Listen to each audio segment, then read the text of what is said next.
Hello, and welcome back to the Deep Dive. Welcome, everyone. We are so happy that you are here, ready to learn with us today. We really are. Today, we are talking about a big, big challenge, something almost every English learner faces. Oh, yes. We're talking about your phone and, how it tries to stop you from studying. That is so true. And this Deep Dive, it's a special one. It is really designed for you, the English learner. Mm-hmm. Our mission is to give you a shortcut to better focus. And we promise we will use very simple English. Short sentences, clear speaking. Exactly. We want you to feel relaxed, focused, and ready to learn these simple strategies. You do not need to worry about difficult words today. No, not at all. We want to start with a moment that is, well, it's very common and very frustrating. Okay. Maybe you know this feeling. You have 30 minutes, you sit down at your table, you open your English book or maybe your vocabulary app. You're ready? You're motivated. You are ready to start. And then, ding, the phone lights up. Yes. Maybe it's not even a loud sound. Maybe it's just a little flash of light. But that light, it's so powerful. It pulls your eyes. And you think, oh, I'll just check it, just for 1 second. But it's never 1 second, is it? No. That 1 second becomes 5 minutes of scrolling. And then 5 minutes, that turns into 20 minutes. Yeah, poof. Your study time is just gone. And you feel bad. Your motivation is low. You feel frustrated because you wasted all that time. It is truly frustrating. But here's the first surprising truth from the research we looked at. Oh. Your phone. It's not the problem. The phone is just a machine. Wait, okay, you have to explain that. Yeah. If the phone isn't the problem, then what is? Yeah. Because I know my focus disappears the second I touch it. I know. The real problem is how the apps are created, how they're designed. Designed. Yes, apps are designed to capture your attention and to keep it. They don't want you to study English. They want you to scroll. They are attention thieves. Attention thieves. I like that. They steal our most valuable thing. Our time and our focus. How do they steal it so well? They use a clever trick. It's called intermittent rewards. Okay, that sounds complicated. Right. What is that in simple English? Think about a little red notification bubble. You click it. Right. Maybe you see a comment. Maybe you see a message. Sometimes it's interesting, but most of the time, it's nothing important. Yeah, that's true. That randomness, the maybe, it trains your brain to keep checking, always hoping for a little reward. So it's like a small game inside my phone. Yeah. And the prize is a new notification. And my brain just always wants to play. Exactly. And the data, the numbers, they show how well this works. Studies show that people check their phones nearly 100 times every single day. 100 times. That number is huge. What does checking my phone 100 times a day? What does that mean for my English study? It means that every, say, 8 to 10 minutes, your brain is forced to stop thinking deeply. So I start a sentence in English. Interrupt. I start to learn a new grammar rule. Interrupt. Deep focus is the most important tool for learning. But these constant interruptions, they make deep focus almost impossible. So we're not failing because we're lazy. We are fighting a system, a very smart system that's designed to distract us. That's right. That actually makes me feel a little better. But how do we fight back? We fight back with simple rules, simple hacks. You don't need to delete the apps you love. Okay, good. You just need to change the relationship you have with your phone. And we've found 8 simple phone hacks, 8 strategies that real students use to take back control. That is our mission today, to make studying English feel easier by training your phone to work for you. These hacks are simple. They are practical. And they will help you get back hours of study time. Let's dive in. We'll start with part 1, digital cleaning. Digital cleaning. I love that name. It's like we're cleaning a messy desk, but it's the desk on our phone. Exactly. A clean space helps you focus. So let's start with hack 1. What is the very first, the easiest thing we can do right now? The first step is simple, but it's so powerful. Turn off non-essential notifications. Turn off non-essential notifications. Okay, let's make sure we all understand that word, non-essential. Yeah. Tuming and means things that are not necessary, right? Things you don't really need right now. Correct. And we have to be honest with ourselves. We have to decide what is necessary and what is just noise. Okay, so what's a necessary notification? Maybe an alert from your bank. Or a calendar reminder for a big meeting. Right. Or a text message from your child's school. Right. Those are important. But what about the noise? What are the classic non-essential alerts we should just turn off immediately? Oh, most social media updates, alerts that tell you someone you don't know posted a new picture. Yeah. Notifications from games that say, come back, your reward is ready. I hate those. Or shopping apps that tell you about a 10% sale. Those are the attention thieves. They use that little red circle with a number inside. Huh? And my brain, it just loves to clear those red circles. It does. But here's why that alert is so bad for your focus. Even if you don't open the app, even if you just see the screen light up for 1 second, that small break is enough to stop your deep thinking. That's the idea of context switching, isn't it? Yeah. My brain has to leave the English grammar I was studying, Yep. look at the screen, decide if it's important, and then try to go back to the grammar. And that whole process, it wastes so much mental energy. And time. So much time. Research shows it can take 20 minutes for your brain to get back to that same high level of focus you had before the interruption. 20 minutes. So if I get interrupted every 10 minutes, I'm never truly focused. Never. So the action plan is simple. Go into your phone settings, find the section called notifications or maybe alerts. Okay. And just scroll through the list of your apps. If an app is for entertainment or it's trying to sell you something, just turn the notifications off, all of them. You can always open the app later on your own time, when you decide it's break time. Exactly.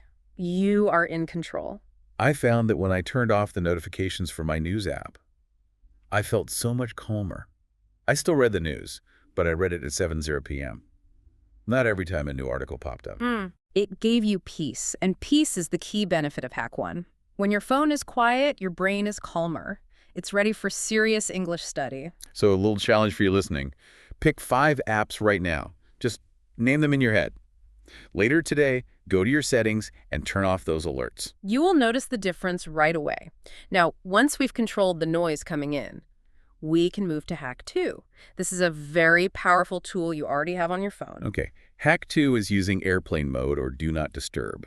We often see it called DND. These are simple buttons, but they create a protective bubble. They are critical tools for a serious learner. Let's look at the difference between them. Airplane mode is the nuclear option. It's the strongest one. The nuclear option. Yeah. Okay, tell us what it does. Airplane mode cuts off everything. It stops all the signals. No calls, no text messages, no internet, no Wi-Fi. So your phone is completely silent. It's perfect if you're studying English from a book and you need 0 interruptions for 1 hour. You're totally offline. 0 interruptions. I love that idea for deep study. But what if I need the internet? What if I need to look up a word in my dictionary app? Airplane mode won't work then. That's its limit. And that's why we have Do Not Disturb or DND. DND is much more flexible. How does DND work? What are the simple steps to turn it on? DND is a setting. It silences all notifications, sounds, and vibrations from almost every app. You can usually find it by swiping down from the top of your screen. And look for a moon symbol. Yes, the little moon symbol, that's it. It means quiet time. And here's the most important part about DND. You can choose to allow exceptions. Exceptions. This is the key that makes it so useful for daily life. So I can silence all my social media, but I can still allow my mom to call me if there's an emergency. Precisely. You can go into the DND settings and create an allow list. You can choose to allow calls from your favorite contacts. That's really helpful. Or you can set it to allow calls from a number that calls you twice in 3 minutes. That usually means it's a real emergency. That means I feel safe. I know the important people can reach me, but all that other distracting information is stopped. It creates a quiet, protected space for your brain. Your mind stops listening for the next ding. It can just relax. And when my brain is relaxed, it's ready to learn new things, like new English grammar. Try it for your next study session. Before you start, just turn on DND. Or, if you feel brave, airplane mode.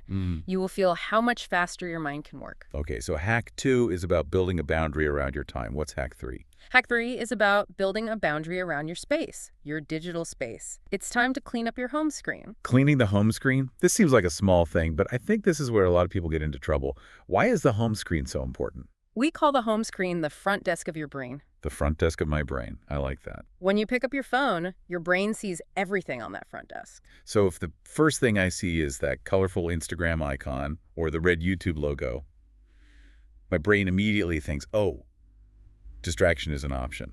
Exactly. The brain loves easy options. If the distracting app is right there, just one click away, your finger will often just move automatically, even if you meant to open your dictionary. It's muscle memory. Yeah. I open my phone, And my hand already knows where the Facebook app is. So the simple step is this. Remove all the tempting apps from your home screen. Remove them. I don't need to delete them, right? Just move them. Right. Just hide them. Put them deep inside a folder. Maybe call the folder distractions or for later. And then move that folder to the last page of your phone. Or hide it in the app library where you have to swipe a few times to even find it. So we're adding friction. We're making it a little bit difficult to get to the apps. Yes. That small effort, swiping 3 times or opening a folder, it gives your brain a moment to pause, a moment to ask, do I really need this right now? And what should stay on the home screen? Only the essential tools, the things that help your study. Like my dictionary app, my notes app for writing, the calendar, maybe a flashcard app. Yes, things that support your goal. This simple change is amazing for your brain. You pick up your phone, and instead of seeing 10 invitations to waste time, you see 3 tools to make progress. Digital cleaning. Turn off notifications, use D&D, and clean the home screen. These 3 things, they really build a strong foundation. They do. Now, let's just pause for a short practice. We are focused, we are learning, and now we will practice speaking English slowly with you. Take a gentle, deep breath. We're going to ask you to repeat one sentence about Hack 3. Try to say it slowly and clearly. Now, please repeat after me. Listen closely. I will clean my home screen. Pause for 5 seconds. Very good. That was excellent. Let's say it one more time, slowly, together. I will clean my home screen. Excellent job. That's the first part of our deep dive done. Now, let's move on to using technology to fight technology. So we've cleaned our digital space, but what if the temptation is just too strong? What if my brain still wants to scroll, even if the apps are hidden away? That's a very real problem. When a habit is strong, just hiding the app is sometimes not enough. For that, we need to use technology to fight technology. We need Hack 4. Use technology to help me stay focused. I like it. What is Hack 4? Hack number 4 is very simple. Install app blockers. App blockers. Tell us more. How do these apps work, in simple terms? App blockers are like digital security guards for your phone. Okay. They temporarily lock the apps that distract you. Instagram, TikTok, mobile games, news websites, you choose. They lock them. Yes, they lock them so you cannot open them during your study time. So if I try to open Instagram, the app blocker just says, nope, you are studying English right now. It removes the choice. Exactly. It removes your ability to make a bad choice in that moment. You make the good choice before you start, in advance. Let's imagine a study session. How would I use an app blocker for my English practice? Okay, so you set a goal. Maybe you say, I'm going to study English vocabulary for 60 minutes. Got it. You open the app blocker, you choose the apps to block, and you set the timer for 60 minutes. During that time, if you click on a blacked app, nothing happens. Yeah. It stays locked. This sounds powerful. It stops that autopilot scrolling, when I pick up my phone without even thinking. Yes. The app blocker stops you right away. And that moment is so important. It reminds your brain, oh, that's right. This is focus time. Is there a benefit to using these blockers all the time? Consistently? Oh, yes. This is where we really train the brain. When you use the blocker every day at the same time, say 9 a.m. to 10 a.m., your brain learns very fast. So my brain starts to think, oh, it's 9 a.m., this is focus time, distraction isn't even possible. And then discipline becomes automatic. You're not fighting with your willpower every day. You're just following the routine. So you stop wasting mental energy fighting temptation, and you can use all that energy for learning English. Exactly. So are app blockers better than Do Not Disturb? They do different jobs. D&D stops noise from the outside, notifications. App blockers stop your own impulses from the inside. They stop you from opening the app yourself. Oh, I see. For really serious focus, many students use both together. D&D is on, and the blocker is set. Maximum focus. That's a powerful combination. Now let's talk about some specific tools. Are there apps our sources recommend to help fight this phone addiction? Yes, let's look at some tools that make focusing a little more fun. The first one is called Forest. Forest, like trees. How does an app about a forest help me learn English? It uses something called gamified focus. That just means it turns focusing into a game. Okay, a game sounds fun. When you start your study session, you open the Forest app and you plant a virtual tree, a little digital tree. I like that. If you stay off your phone and you don't leave the Forest app for your full 30 or 45 minutes, the tree grows. It becomes strong and healthy, and it becomes a part of your digital forest. And what happens if I fail? If I leave the app to check a message? If you leave the app, the tree dies. Oh, no. You have killed your little digital plant. It sounds silly, but it's surprisingly motivating. You look at your forest, and every beautiful tree represents a successful study session. That sounds wonderful for building a daily habit. If I study every day, I build a beautiful forest. If I get distracted, I see dead trees, and that reminds me to focus next time. It connects your focus to a visual reward. The brain loves that clear feedback. What if I need something really strong?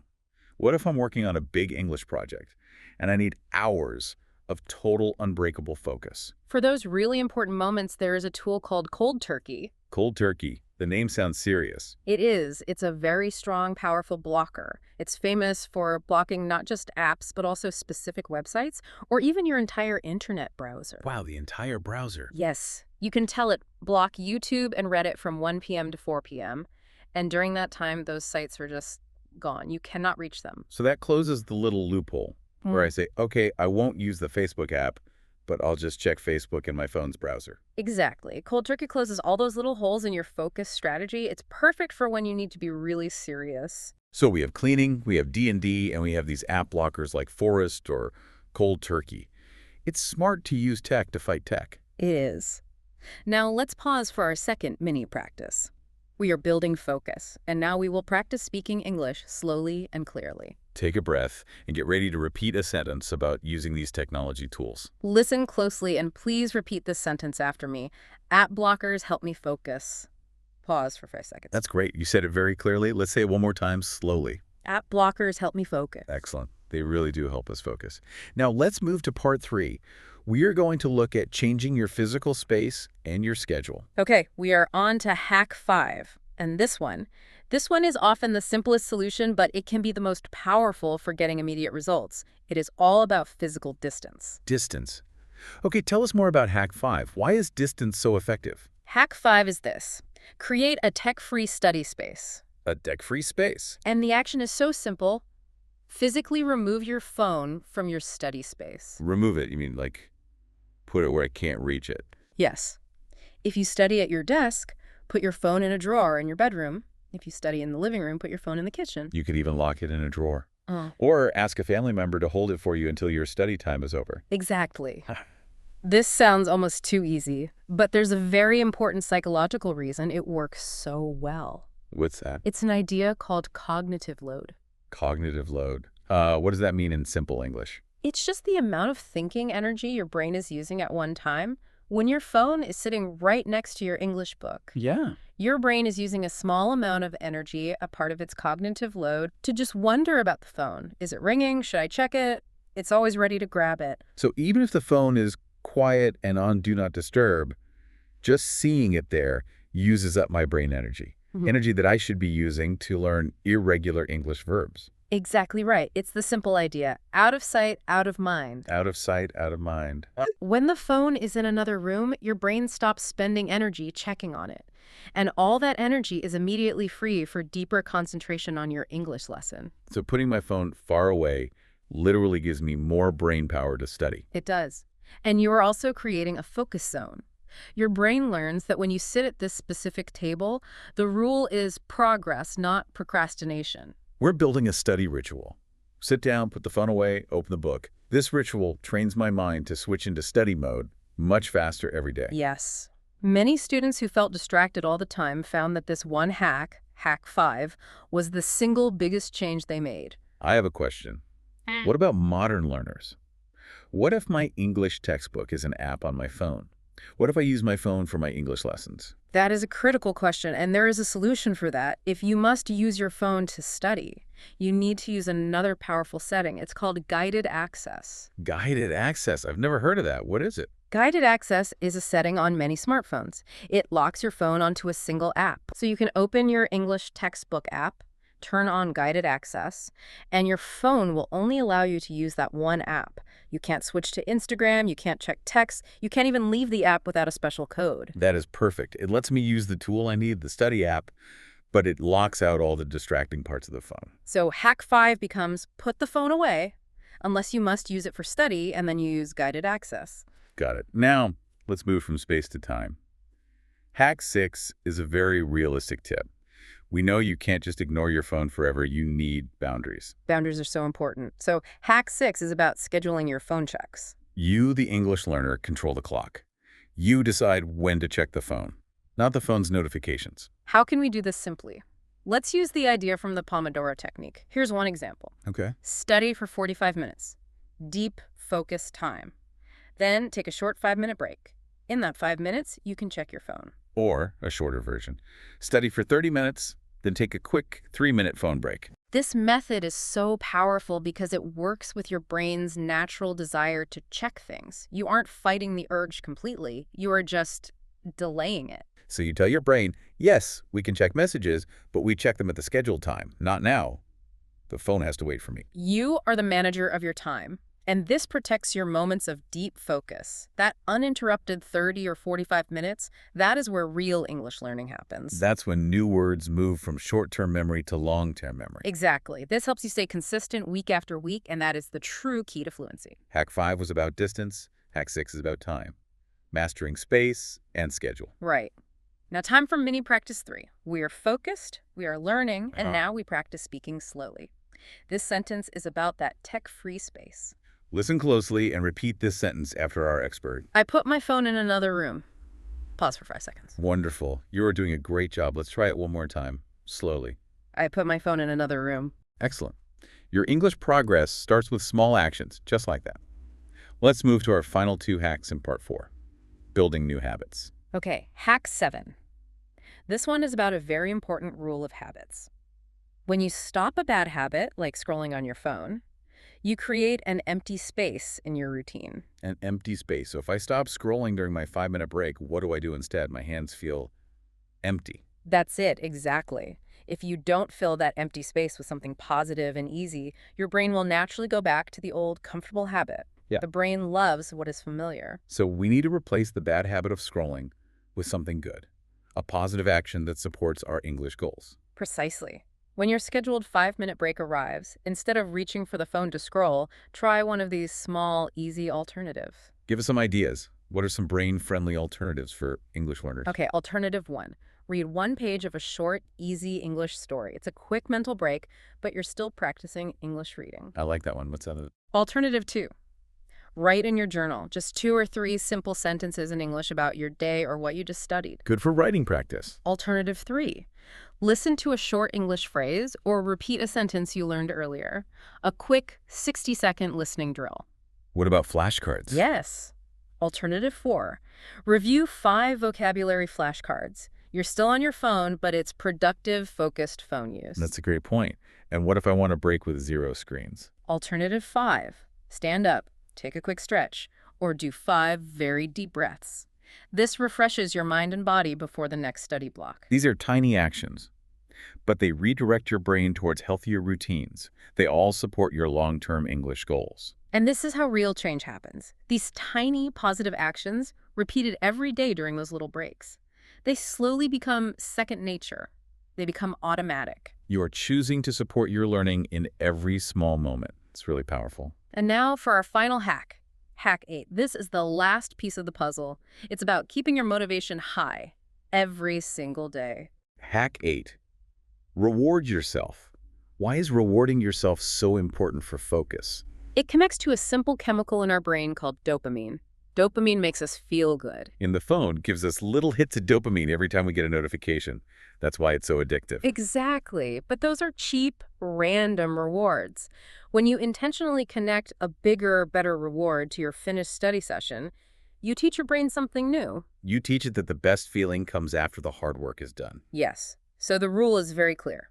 The reward must come after the focused work, never before. The reward is the prize for your effort. Okay, give us some examples of good, simple rewards. Maybe a special snack you enjoy, a short walk outside to feel the sun, or maybe listening to one song that you really love. Can we use screen time as a reward? Yes, but it must be controlled. For example, watch one short 10-minute episode of your favorite show, but only after the work is completely finished. This is how habits stick for a long time. When my brain knows that focused work leads to a nice, guaranteed reward, it's much more likely to do the hard work again tomorrow. It keeps your motivation high, day after day. So if you use Hack 7 replacing scrolling with English breaks and Hack 8 rewarding the finished work, you create a complete, successful system for learning. #recap. We've covered 8 simple but very powerful phone hacks. They will help you stop distractions, protect your focus, and take control of your study time. Let's review them very quickly, one by one. 1. Turn off notifications. Clean your digital desk. 2. Use airplane mode or do not disturb. Create a quiet room in your mind. 3. Clean the home screen. Remove distractions from the front desk of your brain. 4. Install app blockers.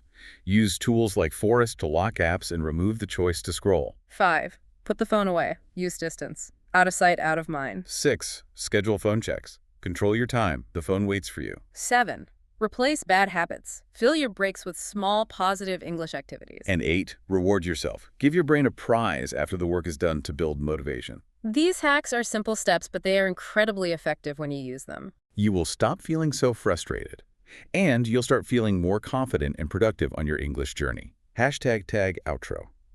Now, here is your challenge for today.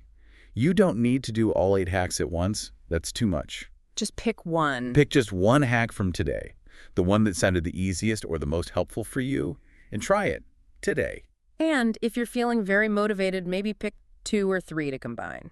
You could clean your home screen and use Do Not Disturb for your next study session. Remember, your English goals are much closer than you think. You have the brain power to succeed. You just need to train your phone to be quiet so your brain can do its best work. We really hope this deep dive gave you the simple, practical tools you needed. Learning English is absolutely possible. Stay focused and learn smarter. Thank you so much for joining us for this special deep dive. We look forward to having you next time. Goodbye. Warm farewell. Keep learning and stay focused.